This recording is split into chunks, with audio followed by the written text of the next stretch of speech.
Olá, seja bem-vindo aqui. Estamos de volta. Espero que tenha começado bem o ano. Nós já temos aí uma semaninha.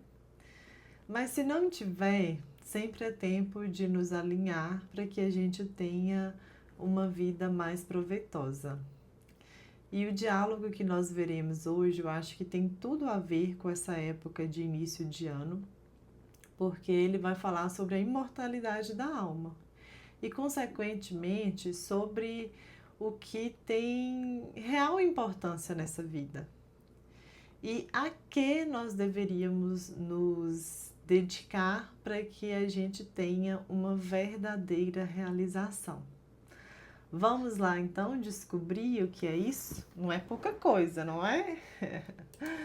Então, vamos começar aqui com essa tela de acompanhamento com a classificação de Trásilo de Alexandria. Ele agrupou os diálogos platônicos em 9 tetralogias e nós já vimos 9 desses diálogos, os que estão em amarelo, e hoje nós veremos o Fédon.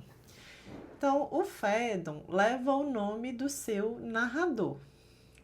Essa pessoa, o Fédon, estava em Fliunte, que é uma cidade que ficava lá próxima a Atenas, pelo que eu olhei no mapa antigo, mas naquela época não era tão fácil essa locomoção, então parece que não tinha passado por ali nenhum ateniense desde que ocorreu a execução de Sócrates, e aí o Equécrates pergunta ao Fédon se ele esteve lá no dia em que Sócrates tomou o veneno e pede a ele que conte os detalhes do que aconteceu. Então a narrativa é influente, mas os eventos propriamente ditos, os acontecimentos, o diálogo acontece na prisão onde Sócrates estava lá em Atenas.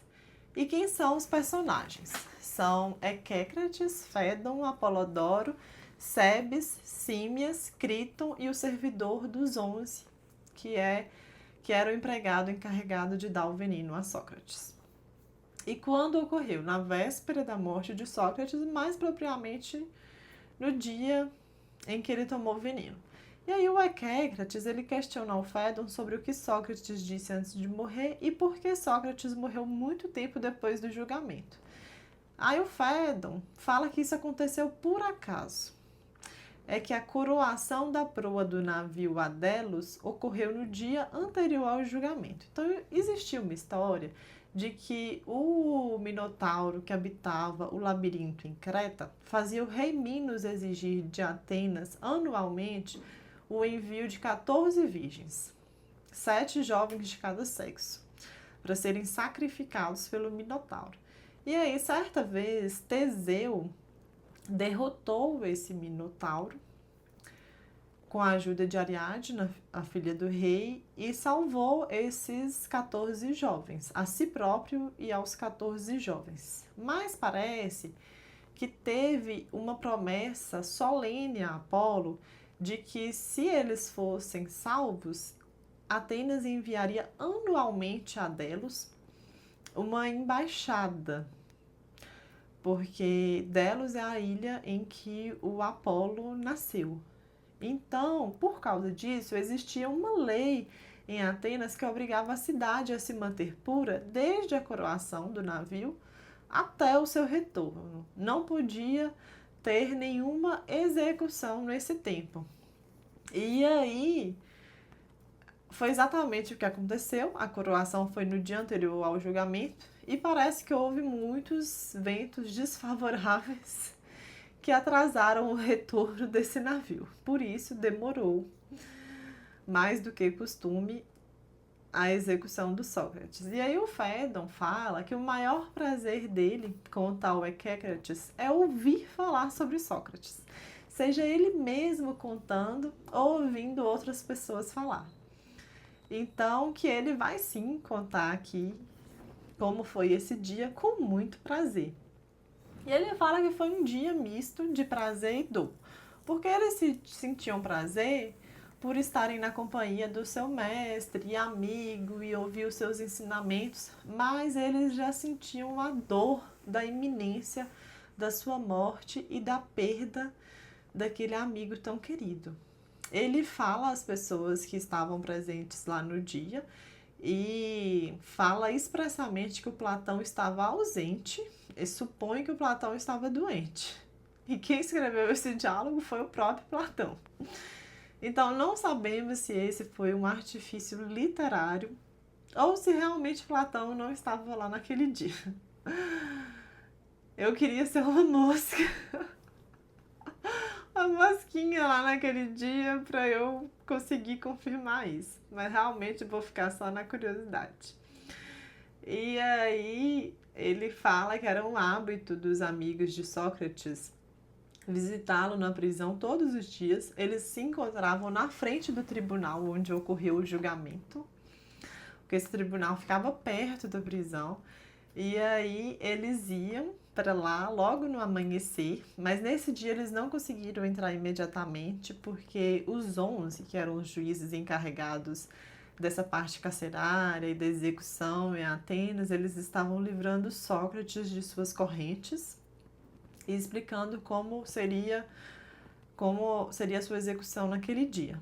E quando eles finalmente conseguem entrar, o diálogo que começa com Sócrates fazendo uma relação poética entre o prazer e a dor. Ele fala que um Deus quis conciliar esses dois, mas não conseguindo, ele os uniu pela cabeça, de forma que sempre que nós sentimos o prazer, depois a gente sente a dor, e vice-versa.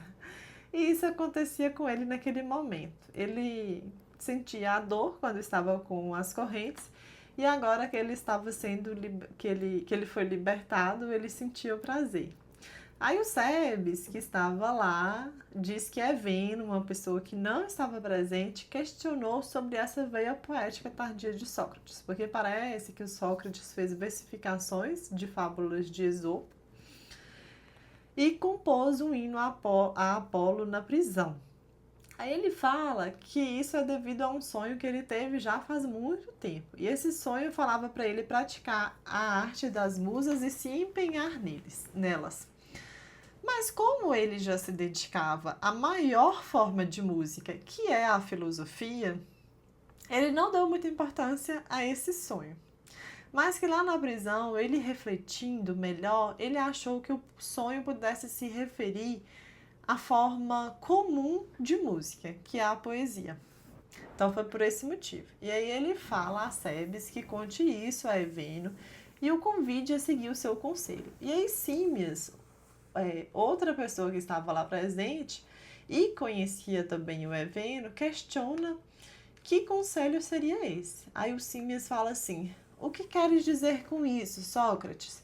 Que não é permitido tirar a própria vida, mas que seria o desejo do filósofo seguir aquele que está morrendo. Aí o Sócrates responde: talvez seja especialmente adequado a quem está indo para o outro mundo contar e examinar histórias acerca do que se acredita ser essa viagem para lá. E aí ele começa dizendo que existe um ensinamento secreto que fala que essa nossa vida humana que é uma espécie de um cárcere. Então nós os deuses seriam os nossos guardiões e nós seríamos uma posse dos deuses. Aí quando ele está falando sobre isso, o Criton interrompe. O Criton é uma personagem famosa. Ele tem inclusive um diálogo com o seu nome aqui nesse meu livro. O Criton fica entre a Apologia e o Fédon, porque o Criton ele propôs ao Sócrates que fugisse após o julgamento, mas o Sócrates não aceitou isso. E aí esse Criton alerta que o servidor dos 11 lá falou que quando as pessoas conversam, elas ficam aquecidas, e o resultado disso é precisar tomar 2 a 3 doses do veneno. Aí o Sócrates fala que não se importe com isso, que ignore isso, que ele vai continuar falando. E ele diz que a prática filosófica correta consiste em estudar o morrer e o estar morto. Então, alguém que já se preparou durante toda a vida para a morte, que estudou sobre ela, não é nesse momento que ela chegar que vai sentir desespero. E por que que o filósofo estuda que o morrer e o estar morto? Ele fala que é porque não se apreende a verdade por meio dos sentidos, mas por meio do raciocínio. Então não é com o corpo que a gente apreende a verdade, mas por meio exclusivamente do raciocínio.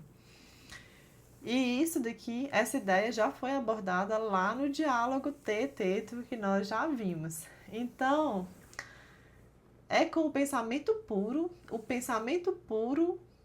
é os olhos da alma. Então, é com ele que a gente enxerga o belo, o bom e o justo. E a associação com o corpo perturba a alma. Então, o filósofo ele pouco se importa com os prazeres do corpo, ele apenas cuida dele na exata medida da sua necessidade. E ele resume essa ideia aqui com essas palavras: é provável que haja um caminho que nos leve, acompanhados de nossos argumentos em meio à nossa busca, a concluir que enquanto tivermos um corpo e estiver a alma misturada a esse mal, jamais alcançaremos completamente o que desejamos, ou seja, a verdade. O corpo nos enche de desejos sensuais, apetites e temores, e de toda uma gama de ilusões e tolices, de maneira que, como dizem, ele realmente nos impossibilita em absoluto pensar.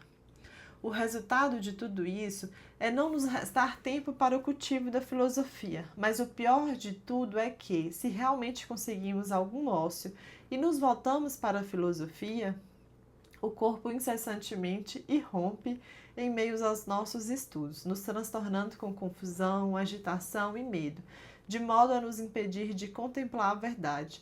Realmente o que constatamos é que se pretendemos algum dia obter um conhecimento puro de qualquer coisa, teremos que nos libertar do corpo e observar as coisas em si mesmas com a alma exclusivamente.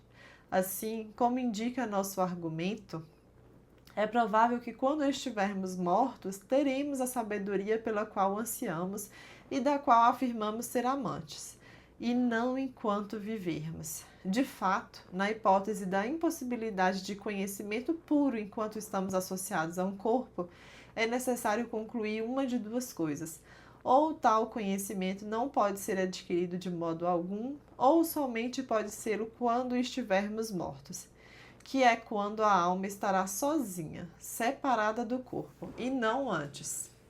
Enquanto vivermos, penso que estaremos o mais próximo do conhecimento toda vez que evitarmos, na medida do possível, o intercâmbio e a parceria com o corpo, salvo o absolutamente indispensável, e não nos contaminarmos com a sua natureza peculiar, mas nos mantermos puros em relação a ele, até que o próprio Deus nos liberte. Então, para o Sócrates, nós não poderíamos nos libertar dessa vida. Nós não poderíamos tirar a nossa própria vida, porque nós somos aqui uma posse dos deuses, então só eles poderiam nos libertar, mas ao mesmo tempo o corpo seria um obstáculo para a aquisição do conhecimento, para enxergar a verdade e adquirir a sabedoria. Então, a purificação do filósofo consistiria em separar a alma o máximo possível do corpo. Mas aí a gente tem que tomar cuidado aqui com a interpretação, porque eu acho que isso também pode nos paralisar. Então, eu penso que o que o Sócrates está querendo dizer aqui não é para a gente nos autoflagelarmos, porque a gente precisa interpretar esse diálogo em consonância com os outros, com toda a obra platônica. E lá na República, ele fala sobre a educação que deveria ser feita com a música e com a ginástica. A música é o cuidado da alma e a ginástica é o cuidado do corpo. Então, a gente precisa, sim, ter alguns cuidados com o corpo para que ele tenha saúde.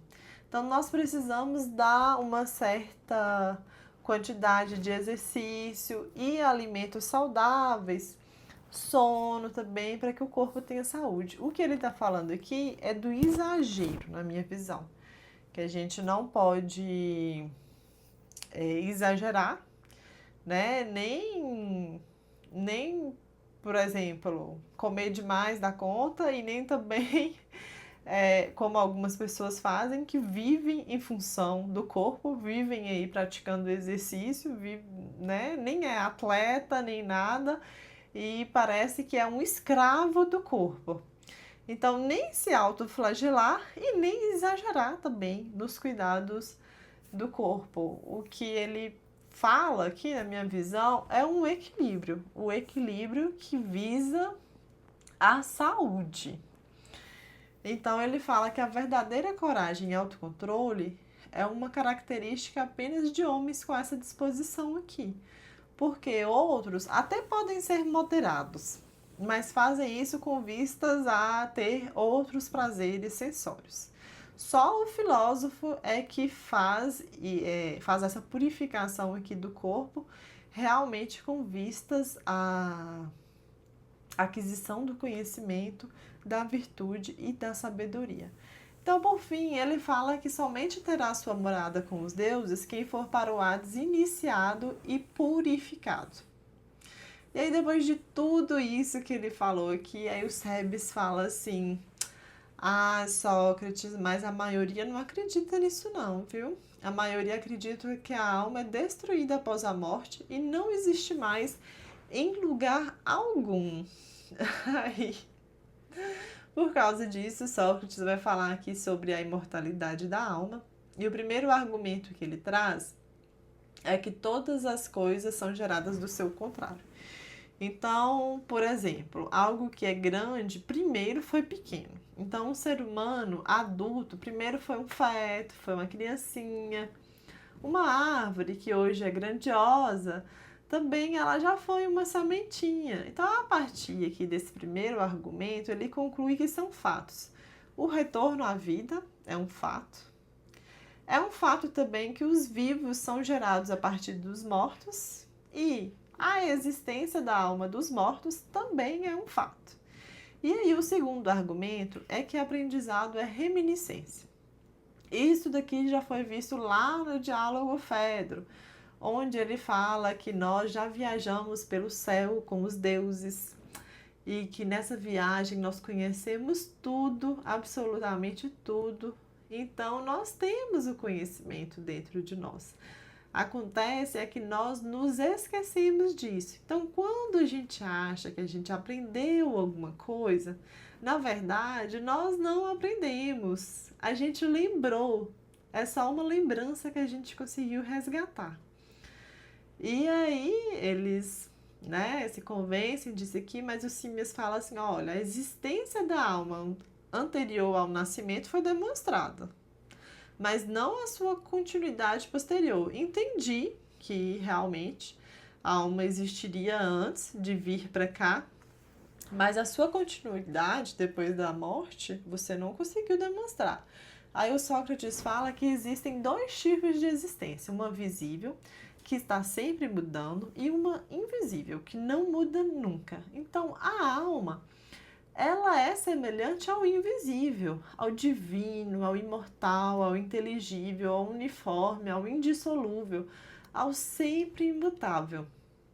E o que é semelhante ao invisível é o nosso corpo. Então, o nosso corpo morre e a alma não. Aí, depois disso, houve um longo silêncio. Parece que eles estavam refletindo sobre isso, mas os Símias e os Sebes estavam cochichando lá.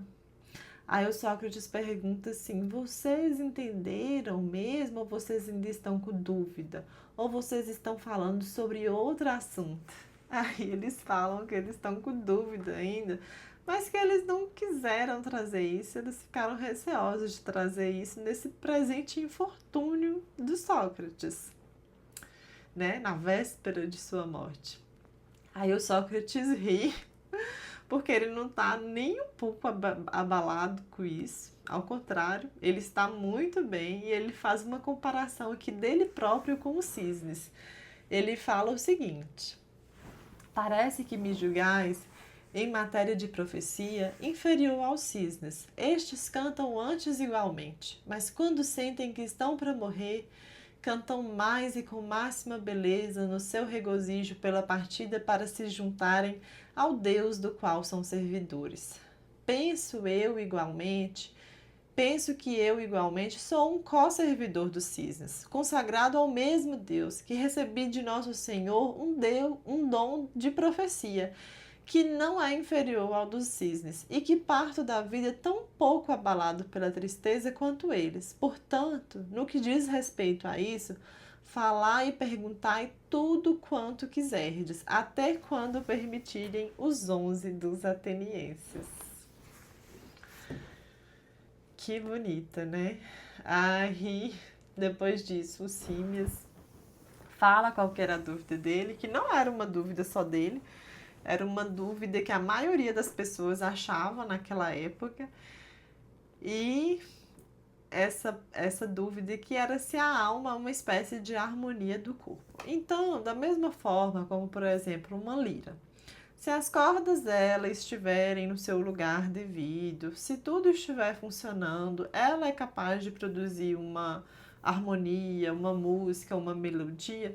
Da mesma forma, essas pessoas aqui achavam que se estiver tudo funcionando no corpo, tudo no seu devido lugar, que também esse corpo é capaz de produzir uma harmonia, uma música, uma melodia, que seria a alma. E o Sócrates fala assim, olha, nós já concordamos anteriormente com a teoria da reminiscência. Se aprendizado é reminiscência, essa teoria aí da alma como harmonia do corpo é incompatível com a teoria da reminiscência. Por isso daqui nós já matamos o assunto. Mas além disso, no caso de vícios, a alma seria então uma desarmonia? E quem é que governa o ser humano? É a alma ou o corpo? Então, nós fazemos o que fazemos porque nós somos aqui um pacotinho de carne e ossos e outros elementos mais que estão funcionando? Ou nós fazemos o que nós fazemos porque existe algo em nós que decidiu por isso? Ou pelo menos deveria ser assim. Então, por isso que eles entenderam que essa teoria é estapafúrdia e que não faz sentido. Mas mesmo assim, o Sebes ainda tinha uma dúvida. E a dúvida do Sebes era a seguinte: ele entende que foi demonstrada apenas a longevidade da alma, mas não a sua imortalidade. E aí ele fala que o Sócrates vai falar que sobre isso, ele começou a pesquisar quando ele era novo ainda, a causa da geração e da corrupção de todas as coisas. Então ele começou a pesquisar a causa da criação e do perecimento das coisas que existem nesse mundo físico. Mas que ele percebeu que ele era inapto para essa investigação. Ele, inclusive, desaprendeu coisas que ele já sabia, como, por exemplo, o processo de crescimento humano. E ele acha que ele está longe de pensar que conhece a causa de tais coisas. E aí ele fala que ele encontrou certa vez um livro do Anaxágoras, e o Anaxágoras falava que a causa de tudo isso era a inteligência, que essa inteligência ordenadora ordenou e organizou todas as coisas conforme fosse o melhor para essas coisas. Mas que aí ele foi estudar mais a fundo essa teoria de Anaxágoras e que aí ele percebeu que o Anaxágoras confundia os meios para a causa atuar com a causa real. Então, por exemplo, se alguém estivesse doente e perguntasse para o Anaxágoras qual que era a causa da doença, o Anaxágoras falaria que é a febre. Ele não percebe que a febre é só uma forma de a causa real atuar, mas que existe ainda outra causa por trás disso. Então ele resolveu investigar por conta própria e aí ele começou a investigar por meio da razão e ele começou a estabelecer hipóteses e testar essas hipóteses. Aí ele supôs a existência do belo, do bom, do grande em si mesmos e de outros conceitos abstratos. Então, como seria isso? Existe uma ideia, uma forma do belo em si mesmo, que é um conceito abstrato. E tudo que aqui nesse nosso mundo material que nós achamos que é belo, só é belo porque está participando da ideia do belo. E assim também com os outros conceitos. E aí ele percebeu que um conceito abstrato, em hipótese alguma, se converte em seu próprio oposto. Então, por exemplo, a ideia do ímpar, ela é incompatível com a sua ideia oposta, que é o par. Então, a ideia do ímpar nunca se converte em par. E a ideia do par nunca se converte em ímpar. E que certas coisas também não admitem a aproximação de opostos, como por exemplo a neve. A neve participa do conceito abstrato de frio. E o conceito abstrato de frio é incompatível com o conceito abstrato de calor. Então, quando se o calor se aproximar da neve, ela vai deixar de ser neve. Então, da mesma forma, acontece com o corpo. O que dá vida ao corpo é a alma. E a alma, ela participa da ideia de vida. Então, a ideia de vida é incompatível com a ideia de morte. Então, a alma, ela não sofre a morte, ela se afasta quando a ideia de morte chega perto dela. O que morre, na verdade, é o corpo, não é a alma. Então, por isso, a alma tanto é imortal quanto é indestrutível. E aí ele vai falar aqui sobre o destino dessa alma após a morte. Ele conta um mito aqui, que eu acho que é um complemento do mito final que tem lá no último livro da República, mas eu não vou abordar essa história a fundo. Ele fala sobre os 4 rios que levam para o Hades, para o mundo subterrâneo. Ele traz aqui vários detalhes, mas eu vou me ater aqui a um sentido geral. Então, ele fala que o primeiro movimento da alma, quando o corpo morre, é ser enviada pelo seu daimon, pelo seu anjo da guarda, ou pelo seu espírito protetor, ou mesmo por sua consciência, para o lugar em que os mortos são reunidos. Lá, essa alma vai ser julgada. E aí, o segundo movimento é, depois desse julgamento, ir para o Hades. E as almas recebem um guia para ir para o Hades. E aí, elas ficam lá por longos períodos de tempo. Então, depois desse grande tempo, o terceiro movimento vai ser o retorno da alma para cá, que ela volta novamente com um guia que vai ser o seu daimon. Então, o Sócrates aqui fala que essa jornada não é uma jornada simples. Porque se fosse simples, haveria só um caminho, e para um só caminho nós não precisamos de guias.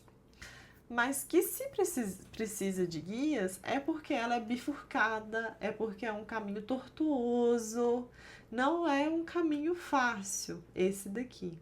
Mas o mais surpreendente é que ele fala que tem algumas almas que não ficam lá no Hades. Então, as almas após a morte, elas vão receber o que elas merecem. Cada uma vai para um lugar compatível com a vida, com a existência que tiveram aqui. Então, lá no Hades tem mais de uma região também, mas tem algumas almas que não ficam no Hades. Tem algumas almas que vão para a superfície da Terra. E ele fala que esse lugar onde a gente está aqui não é a superfície da Terra, é apenas uma região dela, é apenas uma concavidade.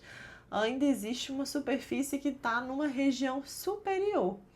E lá tudo é muito mais belo do que o que existe aqui. Lá o clima é temperado e essas almas têm uma longa vida. E quem é que vai para lá? São as almas que tiveram aqui uma pura vida devota. Essas almas vão para puras moradas na superfície da terra e são chamados de os abençoados. Então, da mesma forma como existe uma vida na água e o peixe ele não consegue visualizar a vida que existe aqui fora, a vida que nós temos no ar, nós também que estamos aqui no ar não conseguimos visualizar essa vida que ocorre no éter, que é um nível ainda superior a nós, que seria essa superfície da Terra, esse lugar dos abençoados.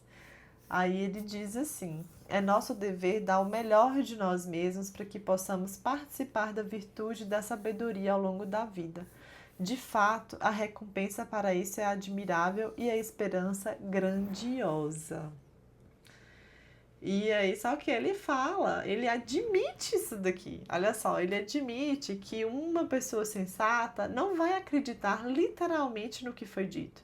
Não é para acreditar nas exatas palavras do que foi dito, porque isso daqui é um mito. O que essa pessoa sensata pode fazer é arriscar-se a crer no sentido disso. E qual que é o sentido? O sentido é que nós temos uma vida imortal, nós temos uma vida que vai continuar, que nós vamos para um outro lugar. Esse outro lugar vai ser compatível com a vida que nós tivemos aqui. Então, por isso, nós devemos cuidar da nossa alma aqui, agora, porque é isso que vai fazer toda a diferença para nós. Essa nossa vida aqui é muito pouco tempo, comparado ao tempo que a gente vai existir lá nesse outro lugar.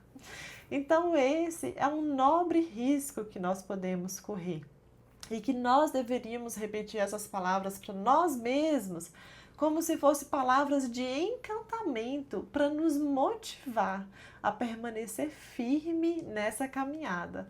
Ele fala que nós podemos ficar confiantes quanto ao destino se tivermos ignorado os prazeres do corpo e se ocupado seriamente do aprendizado e do conhecimento. Lembrando que conhecimento, para Platão, não é acúmulo de informações, é virtude e sabedoria.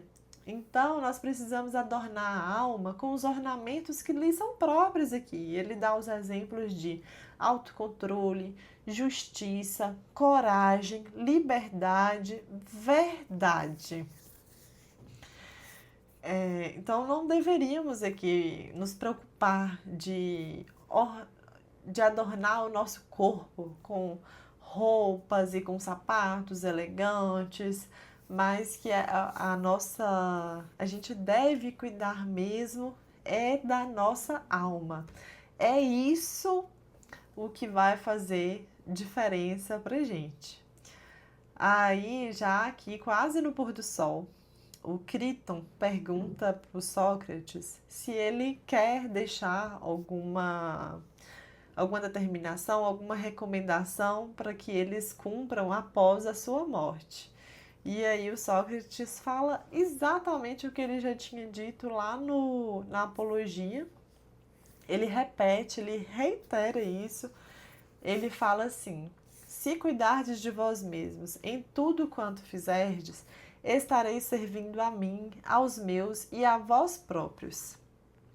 Mesmo que não o prometeis agora. Todavia, se fordes negligentes convosco mesmos e não mostrardes predisposição para viver segundo as etapas, por assim dizer, do caminho delineado pelo que agora dissemos e por nossas discussões anteriores, vossa realização será nula, independentemente de quanto e quão ansiosamente fizerdes promessas nesse momento. Olha só o quanto ele é sagaz. Ele sabe que palavras não adiantam, palavras não querem dizer nada. O que importa é o que está no interior da pessoa. E mais, né? Ele não fala aqui sobre uma salvação, vamos salvar o mundo, ou vamos salvar as outras pessoas. Não. Para mim, o que ele fala aqui é uma salvação de si próprio. Ele fala que a gente pode salvar a si próprio se a gente seguir esse caminho, se nós mudarmos a nós mesmos. Isso aqui é algo que está no nosso controle fazer. Cada um de nós, podemos fazer isso. E é claro, né, que automaticamente, se a gente for isso daqui que ele propõe, a gente estará fazendo também o bem para o mundo, para as pessoas que nos rodeiam, e inclusive o exemplo é a melhor forma de educação. Então, se a gente é exemplo, a melhor forma de a gente inspirar as pessoas é assim. Então, consequentemente, se nós fizermos aqui o que é a orientação do Sócrates, nós estaremos salvando ao mundo e aos outros também. Mas a proposta dele é com relação a nós mesmos. E então, me parece que aquele conselho que ele fala lá no início, que era para dar pro Eveno, o Eveno era uma pessoa que não estava presente ali naquele momento. Eu entendo que esse Eveno representa todos nós. Todos nós que não estávamos lá presentes seria o Eveno. Esse conselho não foi dirigido só a ele, foi dirigido a todos nós. E é o que o Sócrates aqui fielmente acreditava que seria o mais benéfico para gente nessa vida. E aí já tá lá no momento assim de pôr do sol. O Sócrates já tomou o seu banho para facilitar o enterro. E aí entra o servidor dos 11, que vai ministrar o veneno, que vai dar o veneno para ele. Entra chorando. Ele fala que não queria fazer aquilo, porque Sócrates foi o melhor prisioneiro que ele já teve. É o homem mais nobre e gentil que já esteve lá, mas que ele era obrigado a fazer isso, que o Sócrates entendesse e o perdoasse. E ele está chorando, e aí essa tristeza contagia os que estavam lá presentes, que estavam segurando o choro já faz tempo, e aí começam a chorar. O Sócrates repreende eles, fala que ele não está morrendo. Quem está morrendo é só o seu corpo, eles vão enterrar o seu corpo, que ele inclusive acredita que ele está indo para um lugar bem melhor, ele está indo para a companhia dos deuses e de pessoas boas, então não há motivo para essa tristeza, e que ele recebeu uma orientação que se deveria morrer em silêncio, que eles fizessem silêncio, então também em respeito àquele momento. E aí ele já, depois de já tomar o veneno, ele já não conseguia mais sentir as suas pernas, estava deitado de bruços e estava com um véu sobre a sua cabeça. Ele puxa assim o pano e fala com Críton assim: Críton, devemos um galo a Asclépio. Faz a oferenda e não o omitas. Eu que não tenho conhecimento aprofundado de esoterismo, nem dos mistérios, eu interpreto isso daqui como o galo representa o raiar do sol, e o Asclépio é o deus da medicina, filho do Apolo, que é representado pelo sol também.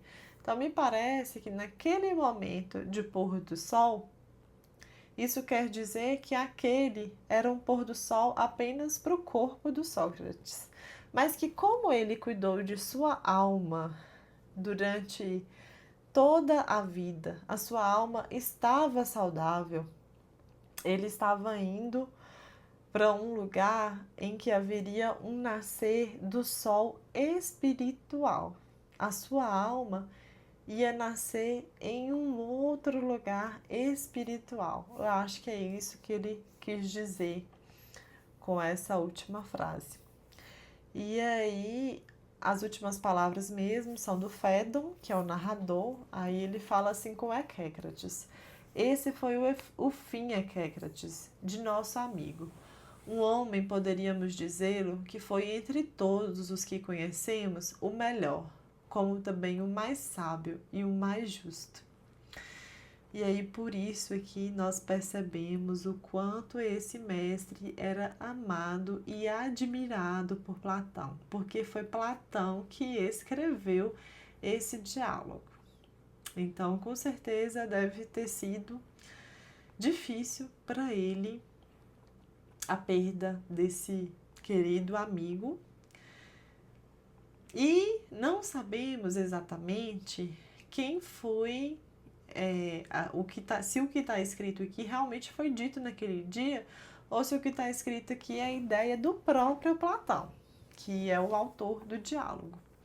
Mas para mim que isso não tem grande importância. Por quê? O que a gente pode extrair desse diálogo aqui é que se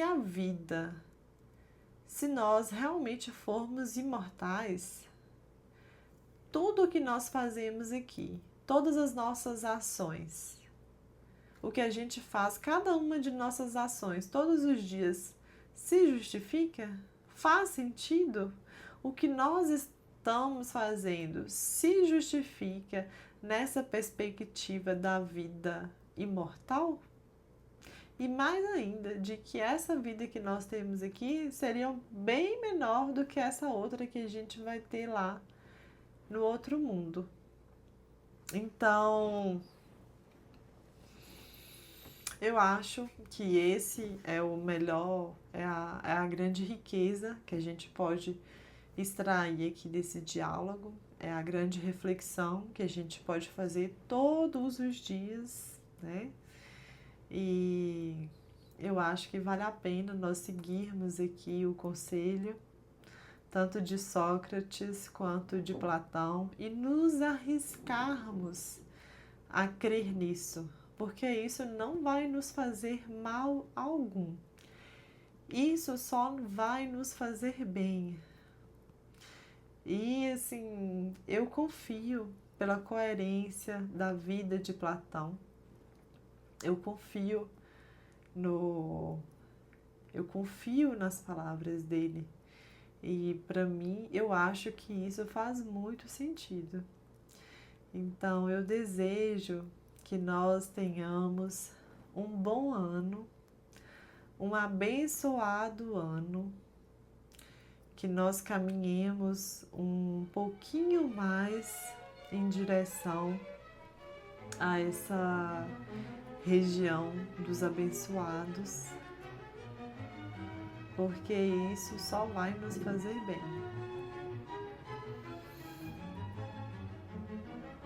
Um beijo e até a próxima.